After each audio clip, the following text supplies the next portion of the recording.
चाहे कि वही शिव चर्चा शुरू किए हैं तो उनको तो हम लोग कुछ बोल नहीं सकते हैं, लेकिन साहब चर्चा में बोले हैं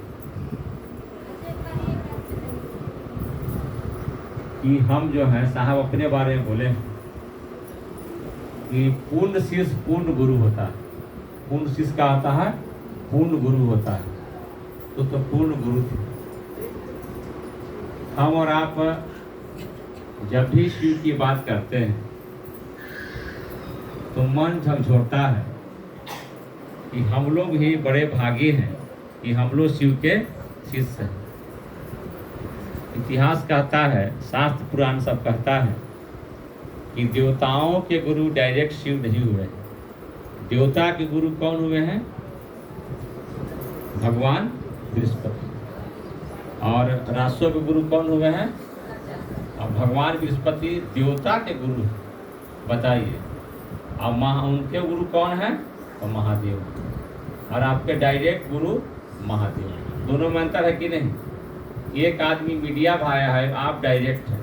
आप जब शिव को गुरु बनाए हैं तो शिव गुरु की बात जब चलेगी तो आप भी तो शिष्य रहिएगा ना। और शिष्य का मतलब साहब बोले हैं कि शिष्ट रहना और सीखने की मानसिकता में रहना। सब दिन सीखना है और इसमें बहुत दिमाग भी नहीं लगाना है।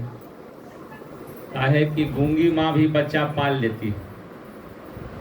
हम देखे हैं हॉस्पिटल में एक दिन गूंगी माँ लेके बच्चा को आई थी, चंद्रशेखर बाबू डॉक्टर की, और वो बोली तो डॉक्टर साहब पकड़ लिए थे।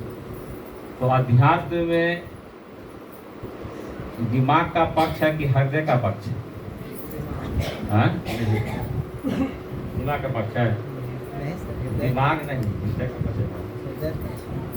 दिमाग कुछ कहता है और हृदय कुछ कहता है।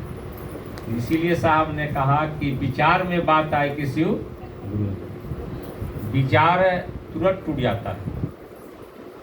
जैसे विचार बनाए कि जाना है शिव चर्चा में, अब आ गया पानी, तो पानी आ गया तो सोचिए अब कहाँ जाना है, लेकिन विचार टूटा।